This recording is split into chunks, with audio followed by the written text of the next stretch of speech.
শুধু রিলস দেখে অলস সময় কাটানো নয়, সোশ্যাল মিডিয়ার সাহায্যে যে কৃষি ক্ষেত্রে বিপ্লব আনা যায় তারই প্রমাণ রাখলেন পুরুলিয়ার ভূমিপুত্র। দরকার ছিল প্রবল ইচ্ছাশক্তি। সোশ্যাল মিডিয়ার সাহায্য নিয়ে সেই ইচ্ছাশক্তির জোরে সফলভাবে ড্রাগন ফল চাষ করে দেখালেন পুরুলিয়ার ছেলে শান্তিরাম। পুরুলিয়ার আরশা ব্লকের তুম্বা ঝালদা গ্রামের বাসিন্দা শান্তিরাম মাহাতো। পেশায় তিনি পুলিশ কর্মী। অবসর সময়ে কাটাতে কৃষি কাজকে বেছে নিয়েছেন তিনি। তবে গতানুগতিক চাষ নয়, বিকল্প চাষের দিকে ঝুঁকেছেন তিনি। ড্রাগন ফলের চাষ, আর তাতেই রীতিমতো সকলকে চমকে দিয়েছেন। বর্তমানে তার বাড়ির উঠানে ও ছাদে রয়েছে শয়ে শয়ে ড্রাগন ফলের গাছ। জেলার বাজারে ড্রাগন ফলের চাহিদা থাকলেও সেভাবে চাষ হয় না পুরুলিয়ায়। পুষ্টিগুণ সম্পন্ন এই ফল চাষ করে বিকল্প চাষের পথ দেখাচ্ছেন আরশার শান্তিরাম।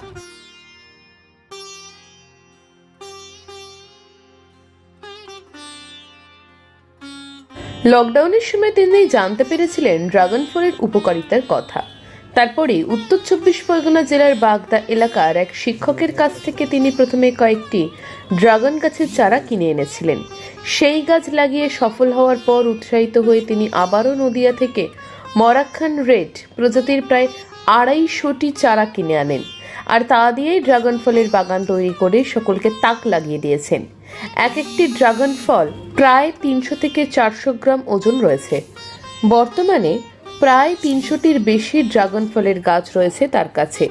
শুধুমাত্র চাষ করাই নয়, এই গাছ বিক্রিও শুরু করেছেন তিনি।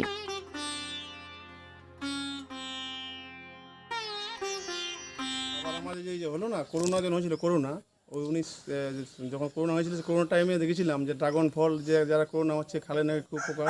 তখন ইউটিউবে দেখেছিলাম আমি, এবং মেদিনীপুরে আমাদের একটা ইউটিউবে পেয়েছিলাম যে এটা খুব এবং দেওয়ার পরে আমি ইউটিউব দেখে ওই বাগদা উত্তর 24 পরগনা এক মাস্টারমশাই, ওর ফোন নাম্বার পেয়েছিলাম ইউটিউবে, ফোন করে ওনার বাড়ি গেছিলাম।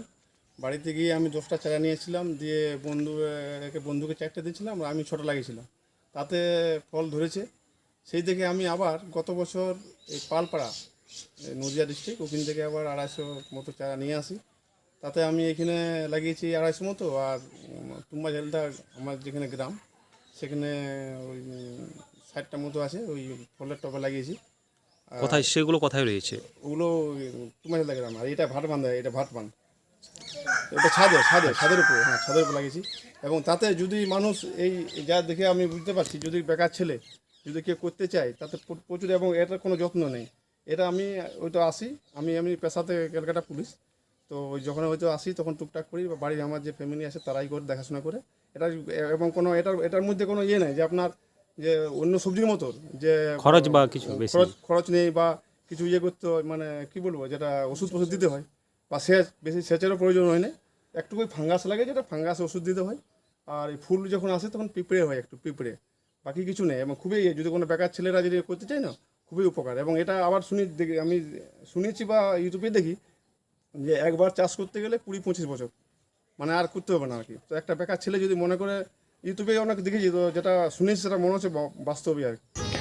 ইতিমধ্যেই শান্তিরাম মাহাতো ড্রাগন ফল চাষের কথা সর্বত্র ছড়িয়ে পড়েছে।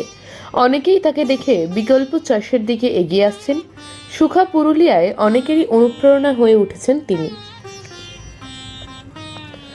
আরশা থেকে দেবিলাল মাহাতোর রিপোর্ট, পুরুলিয়া মিরর।